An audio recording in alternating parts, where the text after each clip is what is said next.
You're listening to The Dealmaker's Edge with A.Y. Strauss, diving deep into stories behind commercial real estate leaders. Hello, everybody. Welcome to The Dealmaker's Edge. Today, we are joined by Jared Hutter, who is the co-founder of Aptitude Development, which is a firm he established, which has a reputation in pioneering purpose-built student housing across the U.S. His eye for untapped markets, skill in project entitlement, and commitment to developing a premier student residence define his approach. At Aptitude, Jared's in charge of site selection, acquisitions, diving deep into market site feasibility, financial analysis, raising money. And before Aptitude, he was working in construction, acquisition, management of properties, valued at $700 million across diverse sectors. He graduated Syracuse and Columbia, and his story is compelling, and I hope everyone enjoys it. Hello, everybody. Welcome to the Dealmaker's Edge. Today, I'm excited to have Jared Hutter with us today, and it's going to be a fun conversation because Jared's been doing a lot of great, interesting deals in a very niche sector. We're going to learn all about it, and he's also a friend of mine, and I've really gotten to know him over the years. He's a lot of fun to hang out with. He's very smart. He's very driven, and we're going to hear his story today, Jared. So thank you so much for being on. Thanks for having me. Usually we kind of go back to the roots to fill in. Obviously, you're developing all these really cool projects, but a lot of our listeners like to know where people grew up, their how they got started in the business, so on and so forth. And you went to Syracuse, which actually really ties into some of the early development, of course, but maybe you could talk about where you went to school, how it influenced you, and then I guess from there, how you got started. Kind of fell into the real estate world by accident. I always thought I'd be an investment banker. I like the stock market, still do, especially these days, but certainly I never really saw real estate as a path, and I kind of fell into it by accident. We got an internship when I was in college with a big real estate company and just fell in love with it right from the get-go. So that company ended up offering me a job for after college. So I went back to school my senior year. I already had a job, really just kind of needed to survive at that point, to get to the end there. But I spent 2 years at that real estate company. When I got there, my boss had told me, he said, "I'm kicking you out in 2 years to go to law school." And I said, there's no way I'm going to law school. Certainly that wasn't my path. In hindsight, probably would have been, a really interesting, take for things. I think, it wasn't about becoming a lawyer. That was much more about, the education you get at law school, the thought process, you get things. Certainly, there's tons of executives out there who have that background. Didn't necessarily practice law, but got that. But that was never something that really interested me. Going back to school for 3+ years, really was not something that I was interested in. I was already working and, wanted to go build from there. So I kind of compromised and I went back to school I got a master's in real estate development from Columbia. So I went to Syracuse, then I went to Columbia for a master's. And that was a really phenomenal program. I really learned how to be a professional at that point, got some great education and got to see the world in a very different way. And it came out of grad school in 2009. And at that point, the world obviously, from a financial perspective and real estate world was very different than it was, the handful of years prior. So coming into the world at that point and trying to go make a career, certainly had a lot of its challenges. So at that point, I got together with a small developer in New Jersey and did deals for about 5.5 years, really learning the business. And I was, entrenched in all of that, did a little bit of everything. We managed some mobile home parks. We built some retail. We redeveloped some office.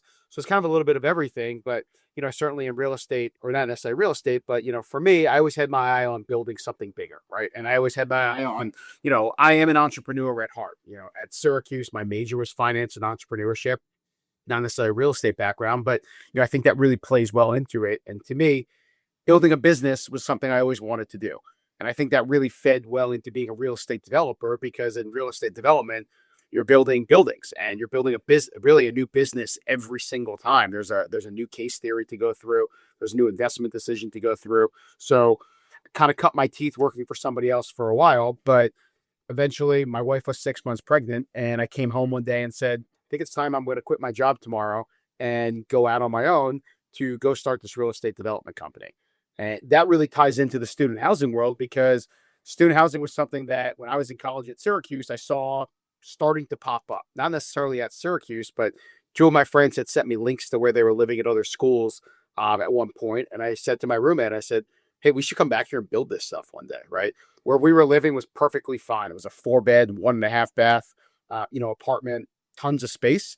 But seeing what this stuff, and this was 2005, seeing where this stuff was starting to pop up with these brand new buildings, amenitized, and truthfully, what really intrigued me about the student housing world was you get all these kids, hundreds of kids living in one building together. I was like, that's really cool, especially in a place like Syracuse where it's freezing outside. So to have everyone in the same building, I thought would be, something really interesting. So student housing was a sector that I was watching for a really long time. As I started to get interested in real estate, I was watching the student housing world. We had two public companies in the sector at that point. There was EDR and ACC. And I was watching those. I was reading their quarterly reports. I was seeing what they were up to, really getting educated on the players. So when I finally did go off on my own, with the intention of going into student housing, I knew the landscape. I probably thought I knew a lot more than I did at that point, but I definitely understood who the players were, the metrics, the language, and in there. So, I think I came into this sector kind of, with a little bit of knowledge as opposed to just, a crazy idea. It was probably 90% crazy idea, 10% knowledge at that point. But, maybe that's flipped a little bit over the last, handful of years. And that's what we did. We went back to Syracuse and we built our first deal up there. Which was a really nice exit, from a perspective of returning capital to investors. We made our investors 40% net returns in 18 months. And we built a building that still stands there today, is something that my partners and I are very, very proud of, and, kind of helped put us on the map. And getting out of that deal was something we kind of had to do, just given the size of it. It was a little bit small to operate on its own, but the investment profile of that, and also ultimately selling to a publicly traded company, really gave us a lot of credence to move forward.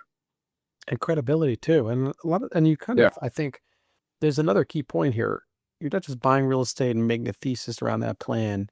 You're developing it out of the ground. I think that's huge. I think the vast majority of people in commercial real estate are not developers in the truest sense. Maybe they're, doing value add, or they're finding a way to increase NOI, or maybe they're getting a new tenancy, et cetera. But at a young age, just say, I'm going to create something on this ground that did not exist. That's incredible. And it's really cool you started where you went to school, because you literally had tremendous feel for the neighborhood and how the students operated. You weren't a student too far beyond the past when you developed that project.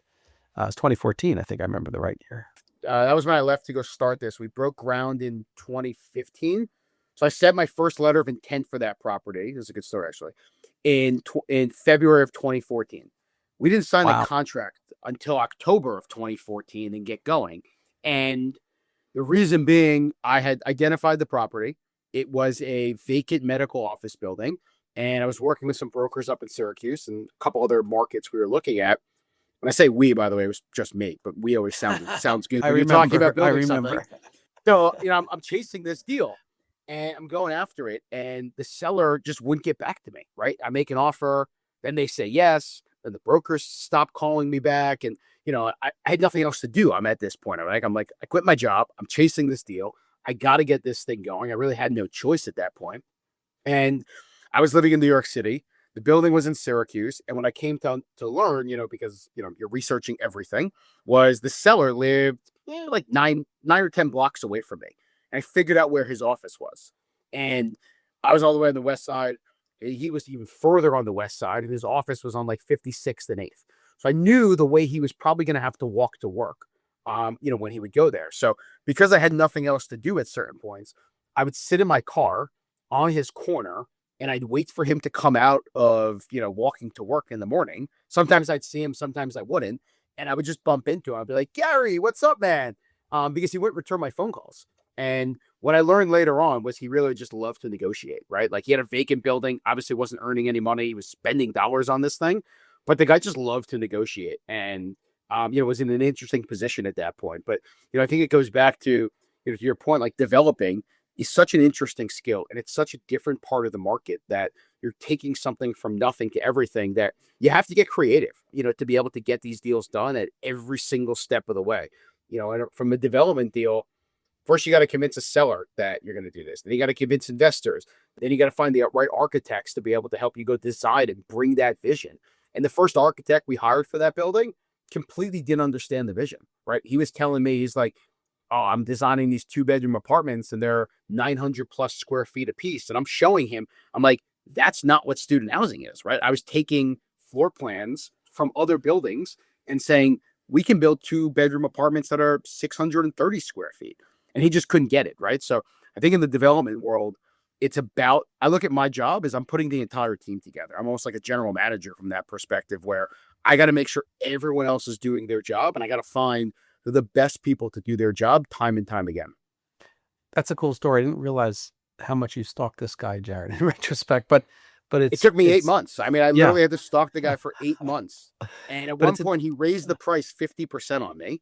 And I said to him, I'm like, Gary, if I agree, or I get my partners to agree, which again, my partners didn't even exist, but will you sign the contract? And even then, he wouldn't say yes necessarily. So wow.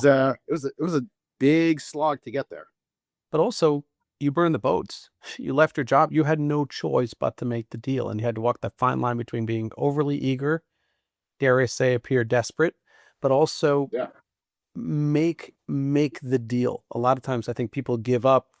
Seller's not interested. Okay, you just went to bat again and again and again because you had the vision. Eventually, he just probably figured there'll be nobody on my case as much as Jared. I have to sell to him, and that's probably what pushed your career in this way. And Yeah. then, speaking of which, you had the momentum of that deal, and when you started, it was just you. But I remember as you had that success, deal number two, all of a sudden you had a family office interested, and all of a sudden, I'm sure from deal three, it kind of like continued the skill set, the development. I mean, you went to Kentucky, South Carolina, Alabama, Missouri. I mean, I don't even know how many states you're in now, but maybe you could talk about what a difference it is to deal number two or three versus one. I mean, literally, you're staking this guy out in your car until all of a Yeah. sudden, I'm sure now deals are coming to you with bigger opportunities.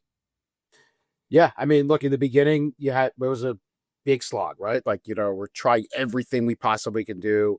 But I think we still have that same mentality as a company, right? Because yes, deals come to us right now, but we built about 5,000 beds across the country. I think we've created every single one of those opportunities the same way we did the first one. Maybe not, as aggressively having to stalk somebody out, but it's always been us going out there. Like, I think some of our secret sauce that we do is we identify markets, and then we say, we want to be here, and let's get involved. Let's start going to that market. Let's looking around with our own eyes and saying, okay, that's an underutilized piece of property. Let's figure out who owns it. And go from there, right? We've partnered with landowners numerous times because, people may have a retail store, a pizza place, something like that on the location. Owner operators are going to operate very differently than, people who just own the real estate and they have a tenant in there. So we've kind of had to create the deal every single time. And I think that that's something we're really proud of as a company, because that's the way you get the best deals. When deals get mass marketed, to us, like, there's probably people who are willing to pay more, right? There's some huge players in our space who, $1 million extra here or there, they make that work. But to me, like, the number one rule was like, don't lie to yourself and don't have, the bad basis going in, right? And I think those are kind of two things, but they're really the same, right? Don't lie to yourself on the underwriting and start from behind. So if you're paying too much from the land for the get go, you're going to convince yourself up front, no, it's okay. I'll make it up on the back end. I'll figure out a way to cut costs somewhere else. But, I think having that discipline up front is really, it's a key in development. It's probably a key in all real estate deals. But for us at the moment, all we do is development. I've looked at some value add deals over the years, but we've never executed on them. And development is the place that, we really enjoy playing. No, really, really plays to your strength because you're the chief snow shoveler. You bring every problem to you. You'll find a solution. That's your approach. We could talk about asset class, but maybe I want to talk about investors too. I mean, as you become more experienced, your name, your brand. I mean, it's one thing to do one deal and then another have 5,000 beds, and then I'm sure you've got a lot in your pipeline now. But we could talk about pipeline too. But as the deals start to scale, the complexity scales, the pipeline scales, so too your investors have to scale as well. So I remember when you started, it's more, perhaps friends and family, family office. And I'm sure now you're at the league where more institutions are taking a hard look at what you're doing. Maybe you could talk about pairing the capital to the scope and complexity and the velocity of what you're doing in real time and how to navigate those two things. Sure. So there's a couple things there, right? I think the deals are getting bigger, right? So that naturally, like, the first deal we did was a $18.5 million deal. We got 13 million of debt, 5.5 of equity, both large numbers when you think about it. But in the scale of things, I mean, now the deals we're doing, everything we're looking at, and pursuing is all $100 million plus. So the scale of these deals is just getting significantly bigger. So that has forced us to really move more into the institutional side and work more with institutional groups. I also think from when we started until we are now, there's a lot more institutional interest in student housing. It's become a much more institutionalized asset class where institutions are very much more willing to get involved in this space. That's opened it up as well, with a lot more people having, an interest coming in there. But it also goes even to the beginning of the deals where because they're so much bigger, the pursuit dollars on these deals are getting bigger as well. So, we used to be able to chase some of these development deals for 50, $150,000, but you can't do that anymore. Like the deals themselves now cost hundreds of thousands of dollars to chase these things between legal fees and design fees and getting down there and getting with it. And you have municipalities now who are they're demanding more, right? Like there's a deal we're building in Arizona State right now, Tempe, Arizona. They pretty much required a full SD set of plans just to go through the approval process. So that alone, that was probably a $500,000-$600,000 approval process. That there's a risk there for sure. Like if you don't get approved, that money's really just gone. Now we think we can mitigate that risk really well by sitting with the municipalities up front. Like I was willing to take that risk because they're very pro development out there, and we sat with the folks and we got to understand that if we do X, Y, and Z, the approval should be there. There's no guarantees, but the approval should be there. Over these last 13 or so, 12 plus 13 years of doing this, we've only been denied 3 times, across the country. So, I think we're really good about picking our spots and, abandoning things, very quickly. But, when we sign a contract, we fully intend to go do a deal. So we're not the kind of group that just ties things up and runs around and says, we'll figure it out later. I don't have the dollars to do that. I don't have the time. I don't have the personnel to do that. We've built a really great team here, but I need everybody on this team, working hard and working towards things that can ultimately come to fruition.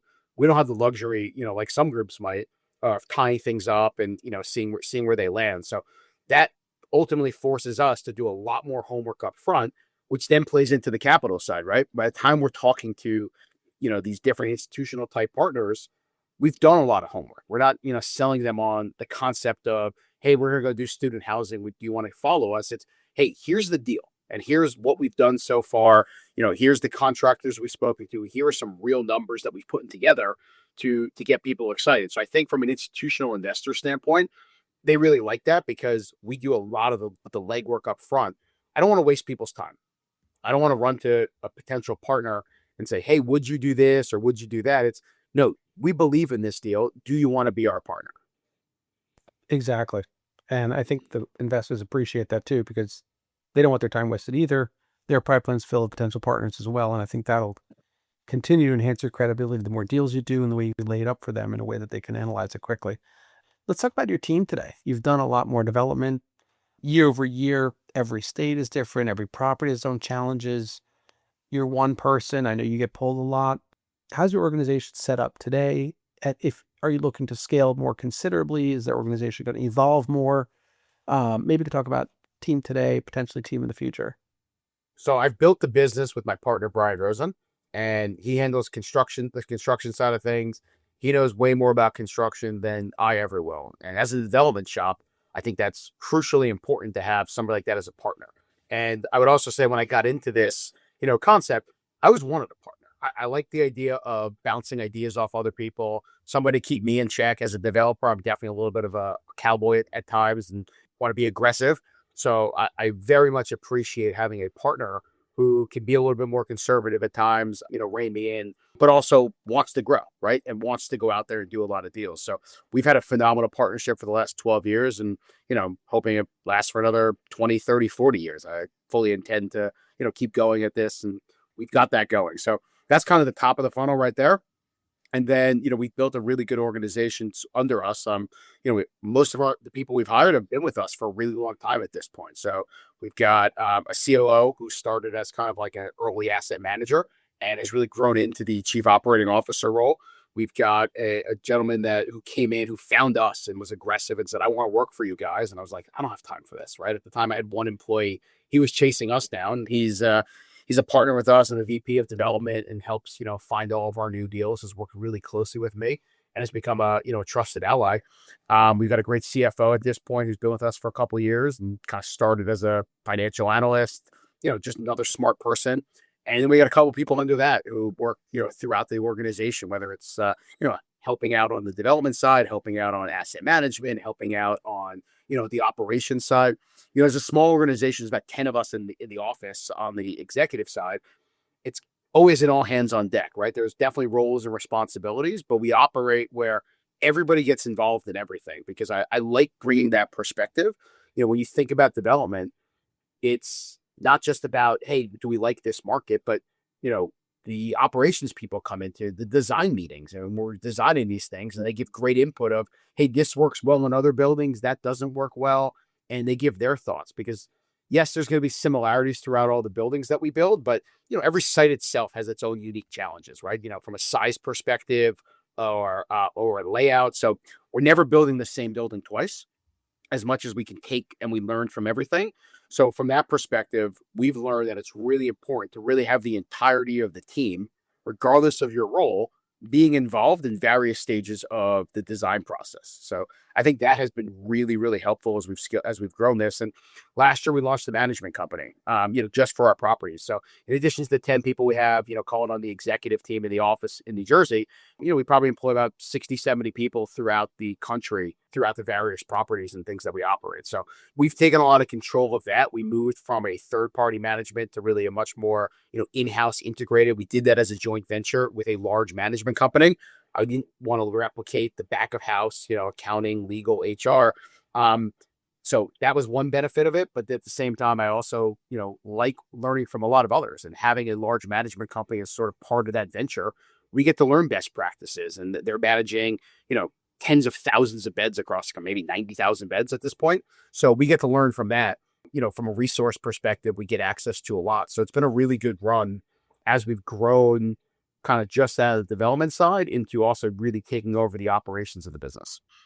That's awesome, Jared. I think that's a great way to scale. Leverage best practices everywhere you can without having to learn a whole new business on top of a whole new business. Right. I have no interest in building, a 100-person organization here. We're not going to have these massive marketing teams. We're not going to have, a million asset managers in the office. Like I look at this and, there are some peers and competitors and larger companies of ours in our sector who have hundreds of people in the office there.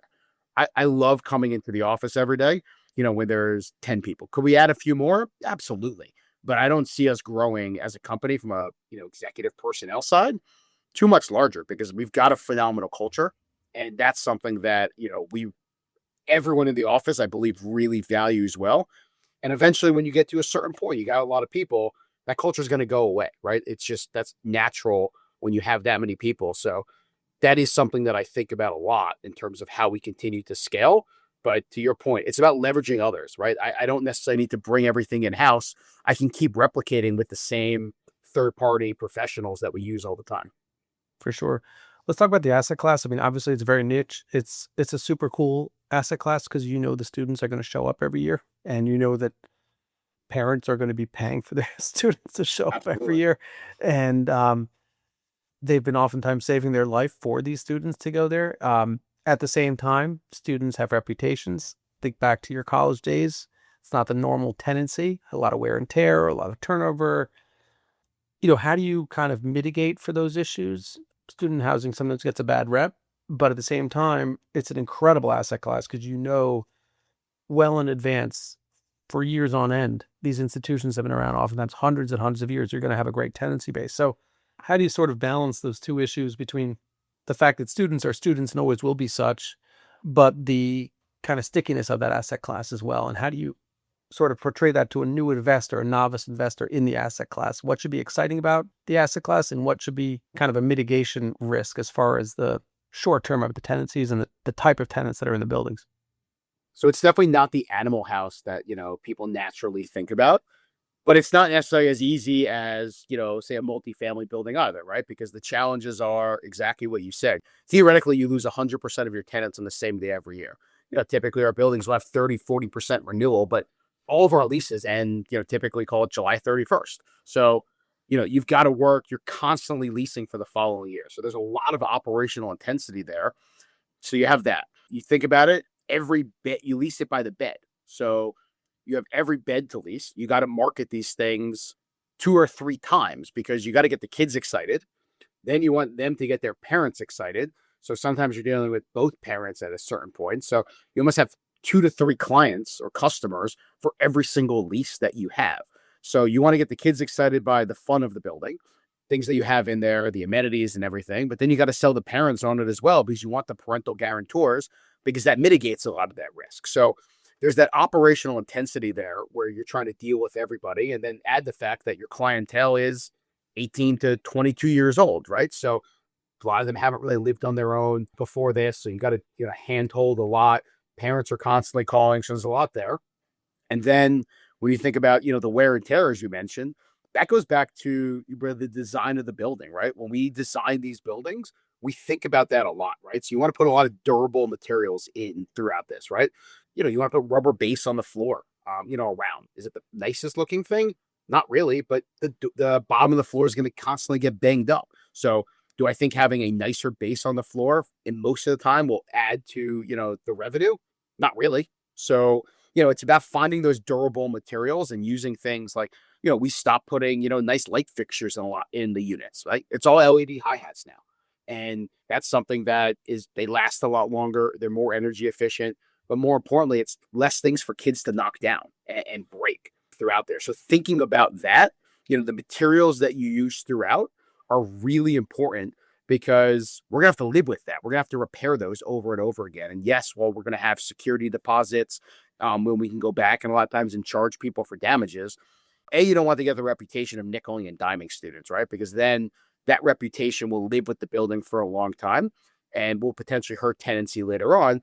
But at the same time, like, you want to do the right thing, right? Normal wear and tear is kind of what people are paying for. So if we're going to have to fix this and clean this up every year, the type of paint you use on the walls is really important. So going all of those details throughout the unit and throughout the building are really important. It starts with, just the design on the paper and the conversations with the architect up front of what's going to last a long time, right? Like the right cabinets, you don't want to overbuild them, but you don't want to have, really crappy cabinets in there because those things will fall off the wall or kids will put, accidentally put a hole through there or purposely put a hole through there. It goes back to the durability and really know your customer, right? If we understand who our end user is, we can design accordingly. So we spend a lot of time getting to know our customer, and that, yes, it's generic. It's the college kid, but every market's going to be very different.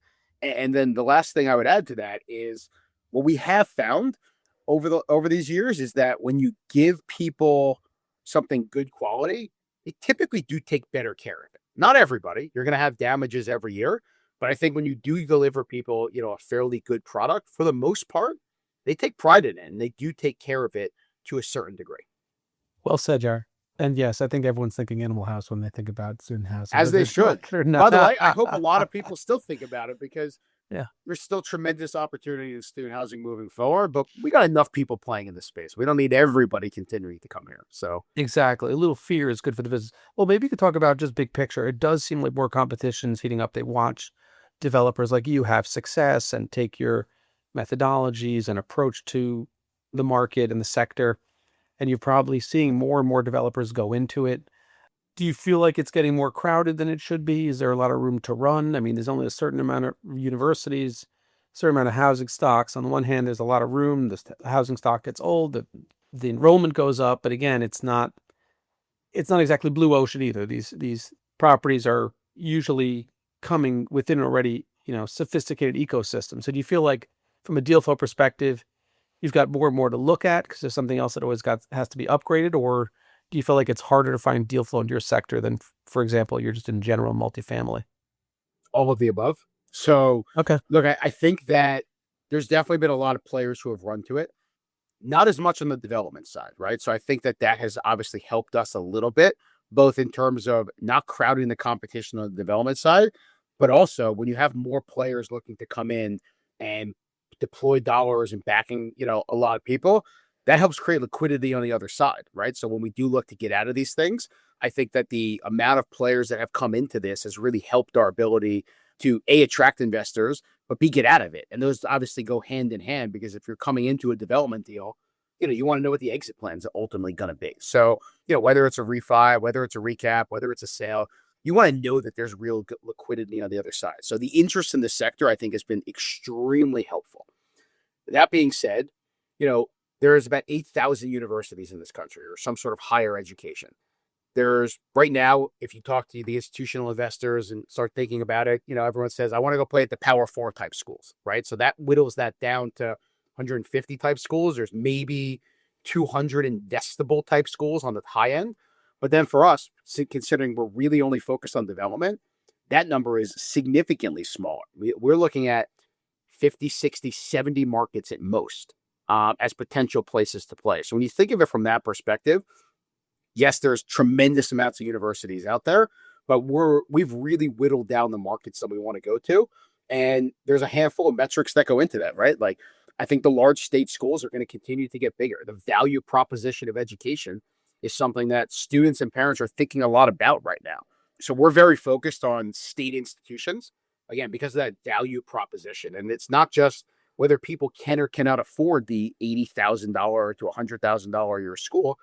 People who can afford it are making smart financial decisions. And, there's been a lot of debate over the last couple of years of, do you still need to go to college? And I would argue all day that, of course you do. And I'm not saying that just because that's our business, but I'm arguing that from the perspective of you can't replicate the college experience online, right? You can't take classes and get that same experience. The way education is delivered is absolutely going to continue to evolve. It has changed. There's been more online classes. The way it's going to continue to evolve, especially as AI looks to deliver this stuff. But the large state schools, when you think about it, they do a handful of things, right? They drive local economy where they are. They're huge state institutions, right? So they're big pieces of state budgets. They have a tremendous amount of jobs that are there.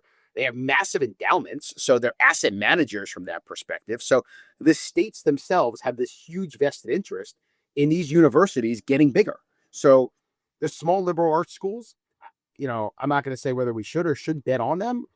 I wouldn't necessarily want to bet on them right now, right? I'm not going to bet against them so fast. Not that you can short a school, but I wouldn't necessarily bet against some of those schools.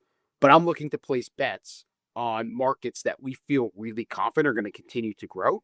And that comes back to the state institution. So we're doing deals right now. We're building at SUNY Binghamton and we're building at Arizona State. Two fairly different schools, but the similarities are they're great state schools, right? So they both have, really good feeder programs into them. We're looking at deals right now where we have deals that we're pursuing at NC State and University of Central Florida and University of Michigan and University of Delaware. So like a little bit of a wide range there. Delaware may not fit into your typical Power Four type school, but great school, right? State school attracts tremendous amounts of wealthy kids from the Northeast that go there. So we whittle it down and we really try to say, let's get to know the school. Let's know our markets. Let's know our customers and go to places. And we think about it and say, let's build buildings in markets that if we still own this in 10 years, we're happy with our decision. That goes back to construction quality. And that goes back to the markets that we're in. We probably won't be in all these markets for 10 years.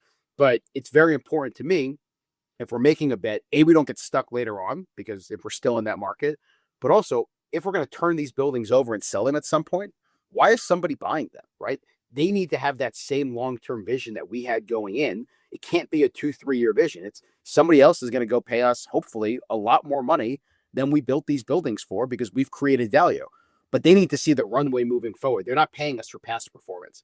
They're paying us for what they believe they can do moving forward. So, we sold a building last summer at the University of Arkansas. I was just with the buyer last week, and he complimented the construction quality for us, right? He said, guys, this is one of the best buildings we've ever bought in terms of, construction quality. I was like, thank you. Like that, we're really proud of that. And told that to my partner because, he oversaw that much more than I did from a construction quality standpoint. And, as a company, we're very proud of the buildings that we build. And you should be. That's really, really great to hear. Last question for you. You're doing development, which is of the most stressful jobs in the world. Delivering a great product, having fun while you're doing it, returning capital and making money for investors. You're a young guy, but this is just like absolute blocking and tackling. Every day they're coming at you with problems. I know you thrive on the adrenaline. You're the chief snow shoveler. You're constantly rolling up your sleeves. But there are days you have setbacks. The approvals don't go forward. seller backs out of a contract, something is missed. I mean, it's just inevitable. Development is just one after another problems at you. So how do you develop the mindset, frankly? Somebody listening to this is interested in getting into development. Maybe they're trying to do their first project. I mean, you just get beaten up over and over and over and over again. You keep coming. You're so resilient to do what you need to do. How do you talk to yourself mentally to stay the course throughout that first project when you're starting all the way through today? What kind of gives you that mental framework to keep operating when things are not going your way? You know, that mental health Yeah. aspect I always try to throw into this conversation. No, it's a good point, right? And I should be way more stressed than I actually am, right? Like, if you look at my to-do list, if you look at the things that we've got going on, and truthfully, like 2025 was a really tough year, right? We had some wins. We set ourselves up for some stuff moving forward. We sold a building at a good number, but there's a lot in there, that we have struggled with over the last year. And I look at it and I look at my to-do list all the time, and I have these conversations with friends. And if I sort of did like a mental dump, to some friends who are not in this business about what's going on, they probably lose their minds, right? They would probably have, oh my God, how do you sleep at night? How do you even deal with all this? And I think it's just about having a good attitude, right? Like it really is the end of the day. And I'll give credit to a partner of ours, wife, who made this comment, and guy in my office keeps reminding me of this. He's like, they're all just money problems, right?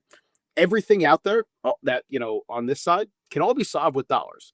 Doesn't make it easy, doesn't make it, that good thing. But it's one of the best sayings I've heard recently because look, I'm healthy. My kids are healthy. I have a good family. I got a great wife, right? Like things day to day, there may be a lot of struggles, but when you take a step back and think about it, like they're money problems. And I want to minimize, how important that may be, but like it's only one part of the equation. So when you put it under that lens, I think you can really take a lot of the stress out of it and say, okay, how do we can deal with this, right? Like these are not life and death situations, not even close. Sometimes they may feel like it. You get setbacks on projects, an investor drops out, building's not operating the way you want it to be. Absolutely, there's tons of stressful moments. But I think over the last 7, 8 months of some of the challenges, we've dealt with a lot of them on our side. I've really I think I've done a phenomenal job of compartmentalizing it and saying, that's the business side of it. And I am the business. I work 24/7, right? Like I'm home, I'm dealing with all this stuff. Like I think the idea of a work-life balance is complete bull, right? Like it's, to me, when you run a business, it's all together. I explain that to my kids. They see me working. I try to explain it to them what I'm up to. But again, like nothing we're doing here is really life or death scenarios, right? So when you take it out from there and say, you know what? My kids are healthy. My wife is great. I got good stuff going on.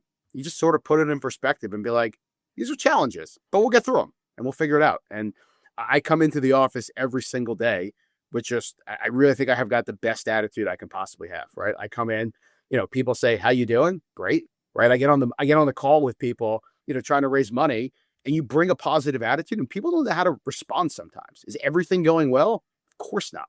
But I think if you just sort of have that positive attitude all the time, it's a complete game changer. And I saw somebody acting like that about a year ago, and I kind of just took that into my own ecosystem, and it's been the best thing I ever did. I love that. I'm gonna try to adopt that. I'm trying to Please do. adopt that. I may It not should be get for anywhere near everybody. your level. Yeah, I may not get anywhere near that level, but you But have when you to get on a have that call with attitude. people, right? I'm telling you, I get on a call with people, don't know me, and they're like, "Oh, how are you doing today?" Great, right? Like they don't know how to respond, and it just changes the tenor of the conversation right from the get go because you bring positive energy, and it's truly infectious. I totally agree with that, Jared. 100%, especially in a tough business like development or any business for that matter. I think it's any Um, business. By the way, every yeah, business is tough, right? Development's not, to some people it may be tougher, but like you tell me the value add business, like that's scary to me. I don't want to. At least I know what's behind the walls of all the buildings I'm building. When I go buy a value add building, you have no idea what's behind some of those walls. So my business may look tough to a lot of others, but their business looks very tough to me. So I like the challenges that I have. well said. Great perspective. You're a young guy with tremendous energy, tremendous potential. You've already actualized a ton. You're going to buy and develop a ton more. It's going to be fun for people to watch it. I really appreciate taking the time, Jaron. It's going to be awesome to see what you continue to do. And I guess we'll wrap it here. So thanks again, my friend, for making time today. It's been really a lot of fun. No, this is great. Thanks, Aaron. Thank you for joining the Dealmaker's Edge. Don't forget to follow us on your favorite podcast platform. And please give us a 5-star rating so more people can follow the conversation.